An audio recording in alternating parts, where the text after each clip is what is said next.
Enjoy this healthy khajur biscuit.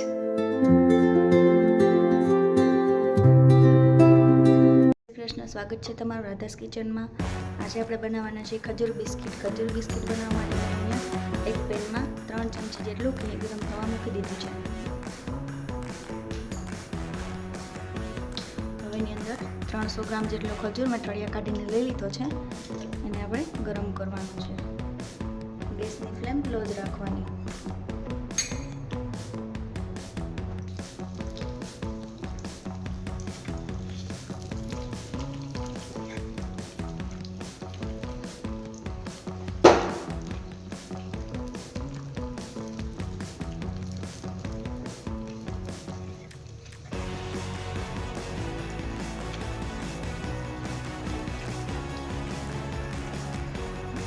ખજૂર સરસ એક રસ થઈ ગયો છે.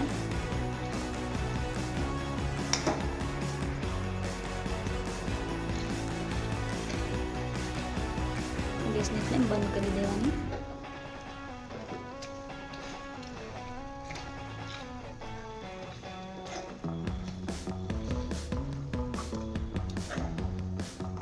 સરસ એક રસ આવી રીતે થઈ ગયો છે.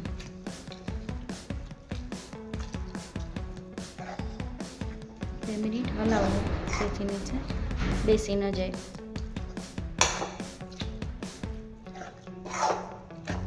હવે આપણે આને એક પ્લેટમાં કાઢી લેશું. હવે મેં અહીંયા આવી રીતે મેરી બિસ્કિટ આવે છે, જે મોરા આવે છે એ લઈ લીધા છે, 8 થી 10 નંગ. હવે આપણે આને 5 થી 7 મિનિટ ઠરવા દઈશું. બહુ ઠરવા નથી દેવાનું, થોડું ગરમ રહે એવું જ રાખવાનું છે. હવે આપણે હાથ હટાવી શકીએ એટલું થઈ ગયું છે.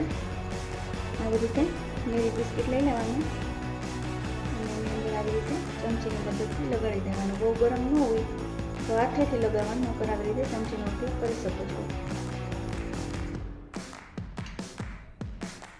હવે મેં અહીંયા આવી રીતે આખા બિસ્કિટમાં ખજૂર લગાવી દીધો છે. હવે એની ઉપર આપણે બીજું બિસ્કિટ રાખશું. આની ઉપર પણ આપણે ખજૂર લગાવી દેવાનું.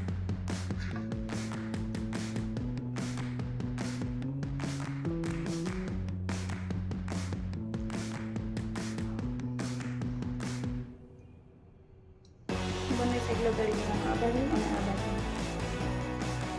હવે આવી રીતે મેં ખજૂર બિસ્કિટ બનાવી લીધું છે. હવે આપણે ટોપરાનું જે મશીન લઈ લીધું હતું એની અંદર આવી રીતે બોળી દેવાનું. ફરતે બધે લાગી જવું છે.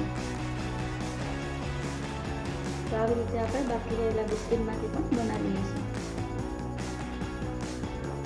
મેં અહીંયા આ બિસ્કિટમાં ખજૂર બિસ્કિટમાં એક જ બિસ્કિટનો ઉપયોગ કર્યો છે. 2 બિસ્કિટમાં બનાવવો હોય તો એમ પણ બનાવી શકો. પહેલાં 2 જે મેં બનાવ્યા એમાં 2 બિસ્કિટનો ઉપયોગ કર્યો હતો.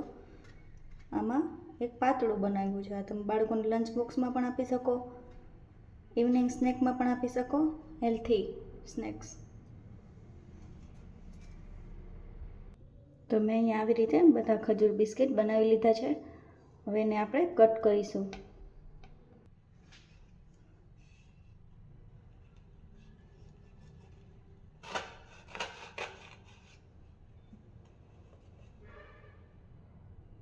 તો આપણા ખજૂર બિસ્કિટ સરસ બની ગયા છે.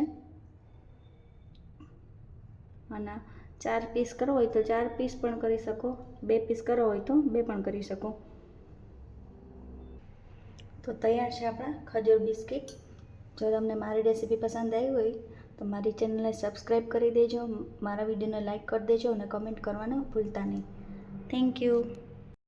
Enjoy this healthy khajur biscuit.